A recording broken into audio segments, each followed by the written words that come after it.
Hello again, my dear ESS students. Today we're going to talk about then chapter 5.3 about soil degradation and conservation. So a few significant ideas in this chapter is that fertile soils, so soils that are fertile, that have good quality for plant growth and high productivity, develop slowly through the process of succession. And human activities may reduce soil fertility and increase soil erosion, so the loss of soil particles. And soil conservation strategies exist, so we can conserve soils, and they may be used to preserve soil fertility and reduce soil erosion. So let's look at some ideas here. So the first idea that fertile soils require significant time. Just like a forest develops through succession, so does a soil. So a healthy soil has a clear in kind of a large biodiversity, and has input of organic content from the top, and it has the mixing of earthworms, and it has decomposers, it has fungi to extend the root structure of plants, and so on. So all of these things improve the cycling of nutrients. They change the soil composition. The mixing, for example, increases the porosity of the soil, and so on, and it increases its ability to hold water and nutrient availability. And it takes time. So some estimates suggest that the top 30% or top 30 centimeters of soil can take hundreds to thousands of years to generate. But that such a soil is more resistant to soil erosion. And since it's so slow to generate these fertile soils, they are considered to be non-renewable resources. So we lose them faster than we build them. Oh my god, those are supposed to be there too. Well, ta-da! Okay, so what kind of activities of humans reduce the soil fertility, increase soil erosion? So, not surprisingly, lots of our agricultural techniques... Oh my god, didn't change that spelling. So after farming, we tend to remove basically all of the crops and the part of the crops that are not used. This means that there's no vegetation cover, and this means that it's much easier for water and for wind to move soil particles, because usually roots bind them. Oh my god, I felt like Lord of the Rings then. Agbursum. Ishi bursum krimpatul. In the darkness bind them. There we go. Anyways. And when we use heavy machinery on the soils, we will compact the soil. Especially when we have a wetter soil, then it's more likely. And that, of course, makes it more adverse for organisms to live in the soil, and it makes it difficult for roots to penetrate the soil. And growing crops in roots or in rows and having kind of uncovered soil between them also leaves exposed soil, increases soil erosion. And we also plow our fields to get places to grow and to mix the top layers. And we can do that in the direction or perpendicular to the direction of a slope. If you do it in the direction of the slope, it means that we form gullies where the water can run, and that increases erosion. We also add pesticides, insecticides, and herbicides, both to our soils to remove weeds and to remove insects. And that, of course, changes the biodiversity in the surrounding area, but also in the soil itself. And due to irrigation, as we saw in chapter, was it 5. What? I think I showed this. No, that wasn't 5.2. I showed that salinization can happen due to irrigation. So we add salts in the water, and also if there's high evaporation water will move upwards and it will bring the dissolved salts to the top. So I think in some areas you have about 15% of the agricultural land has been salinicized and it can't be used anymore. And we have depletion of nutrients due to monoculture. Monoculture means that you sow basically one specific type of crop, and of course that uses the same types of nutrients. And if you sow it repeatedly, that soil will have a very reduced nutrient availability, especially those nutrients that the crop uses. Deforestation, of course, prevents roots from binding the soil, so that can increase erosion. And since now the water kind of that falls down onto the soil kind of pushes or adds pressure onto the soil, and that will compact the soil as well. Overgrazing, so having intense grazing, means that there are the vegetation cover is removed, and we have increased soil erosion from there, and also the large herds trample the ground, compacting the soil. And together those can lead to desertification. So we have the Sahel area in the south of Sahara in Africa, for example, is one area, or there are other areas as well where desertification is happening, but south of Sahara is one of them. And finally, urbanization. So more people now live in cities than in rural areas, and the cities could have been agricultural land, but they are destroyed as we build our pavement. And we also have pavement that most often lead to kind of run off because they can't be infiltrated, and they erode soils elsewhere. So those are some examples here. In the book they bring up monoculture as its own thing, but we're gonna get to that too here actually. So a lot of these techniques, unsustainable agricultural techniques, have come from the Green Revolution in the 1950s and 60s. So there's a big problem in that time of humanity, just after the World War, is that we saw our populations really growing quite a lot, and food productivity was not as high as it is today. So there were actually a lot of people that were worried about overpopulation already then, in us being not able to produce the amount of food for this growing population. And during this time, lots of interesting developments led to us being able to produce much more food. So one of them is developing high yield varieties, or HYVs. So certain types of wheats, for example, by creating hybrids and so on. Basically, we developed a more scientific style of farming. So basically engineering the types of crops that we need that are just way better at producing lots of food. So of course, we just want to grow these high yield varieties. So that's kind of led us towards this monoculture style of farming. In addition, we started being able to, instead of using just organic material as fertilizers, we developed the use of artificial fertilizers. So being able to, by mining, bring out phosphates from the bedrock, and by the Haber-Bosch process, develop nitrates and ammonia from nitrogen in the air. We then, of course, could improve the nutritional status of the farms, which led to extremely high yields, but also, of course, as you know, eutrophication.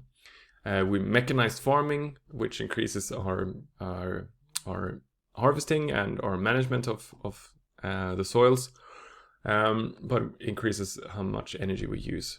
Irrigation has also become more prevalent, which of course leads to higher yields, but also salinization and water scarcity, and new pesticides, leading to reduced competition to pests, herbs, and insects eating the crops. So that's increased the yield, for example, here in the wheat quite dramatically, more than 100% over the last 50 years. And along with that, we've had then, of course, increased or reduced infant mortality because we have had better food availability. As the soils become more efficient, we don't have to have as much land required for food production. Of course, if we then, of course, add more people to it, of course, we come back to the same position we had before of using lots of our available land for food production. And since we increased the production of food, we've reduced poverty as well. So those are the kind of benefits of this green revolution, but we see that there are some problems developed from this as well, regarding our soil fertility. So some argue that we need to now, so this is like the end of this revolution, now we need some kind of new revolution. A lot of people talk about actually using genetically modified crops as being the next step forward, basically.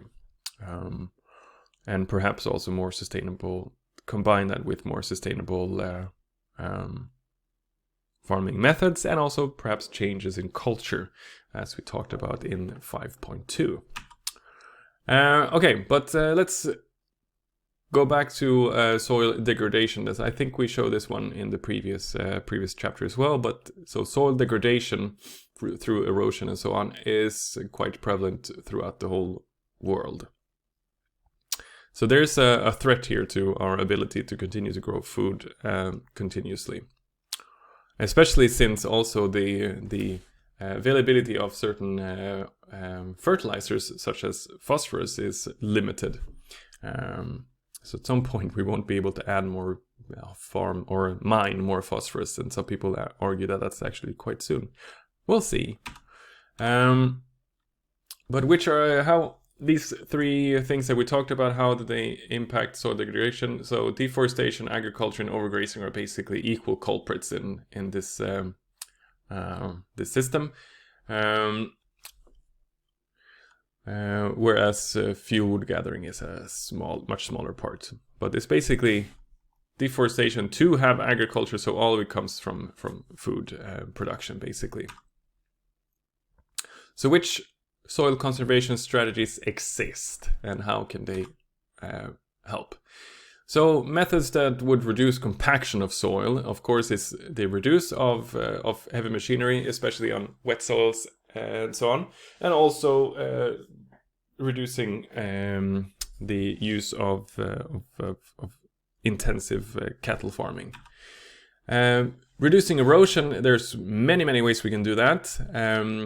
So we can reduce water flow onto our fields by, for example, or away from the fields by having dams, having terraces, and we're going to look at those soon, and contour plowing. So basically reducing the water flow across our fields and to and from our fields. And increasing vegetation cover could be done in many ways. For example, using perennial crops instead of annual crops, so crops that have the root systems intact in the soil, living basically over the year. So you just remove the top part and leave the roots in the soil instead of removing the whole plant, basically, which we do with annual crops. So perennial is plants that grow over several years. Agroforestry is growing the plants together, or the crops together with the trees that might yield things that you need as well. Sowing once again in autumn, so mixing our cropping, so we don't have just one crop, removing it and that's it. So basically we have minimizes the time that the soil is uncovered and reduces erosion. Increasing the organic content in the soil by leaving parts of the plant there or adding compost means that we will be able to hold more water and reduce the movement of erosion from wind and also from water running away from on the surface. And adding wind stoppers such as trees and hedges or other barriers may stop the wind. And reducing salinization is flushing the soil with water so that the salts can be leached away, and also reducing evaporation losses would be maybe to cover the soil basically. In the book they have this table that you can look at as well. Adding revegetation, that's very similar to mixed cropping, seasonal cropping, autumn cropping, or agroforestry. Actually inserting corrugated iron, so that's an interesting way to do it, but I guess that works. And rotation and mixing the crops, having terraces and contour plowing. We're going to look at that as well. Yeah, so you can look at this as well. I think the book just generally has a bit too much to look at, so I would say try to think of a few different things here, but this is could be useful. So these dams, for example, these are check dams that would stop the flow of water and reduce erosion. Contour plowing basically shows the concept here. If the slope is this way, you plow perpendicular so that water is stopped in these things and run sideways instead of continuing to run this way and remove soil particles. And terraces are a quite old technique, but useful. Basically making terraces and adding the soil from the top onto the next terrace to make these flatter parts, basically removing the slopiness of this hill. Means that you increase the agricultural land, but you also reduce the slopes, so you reduce water erosion. And here we have some examples of how, or some summary of these methods. So growing forests, especially above on the hills around our farms, reduces the water running down into the gullies and over our fields. Making terraces and changing our cropping patterns are important, and adding trees in between and doing contour plowing are ways we can do this. And here we have some additional ideas here as well, but this is just expanding what we've already said. And here we have perhaps some things that we haven't really talked about. Having smaller fields that might decrease the potential risk later, because you have basically a higher likelihood of having wind barriers around. And and stop using certain types of land as arable land and change it into pasture or woodland. Means it's good because we have more vegetation, but we have lower agriculture production. And finally, we talked about agroforestry before, but just again, we see some examples here what we can do and how it looks. And I want to leave you later with a little video here, that we can use the trees, of course, to get both. Some people can argue that these are both climate mitigation and climate adaptation techniques, is that they can absorb carbon dioxide plus give shade, so you have reduced the heat, and they can give food and to us and to animals, and they can help stabilize the soil and reduce soil erosion. And there are, for example, organizations like the Swedish charity organization SIDA that work with farms in lower economically developed countries to kind of promote agroforestry and sustainable farming techniques. So I'm gonna let you look at this video yourselves.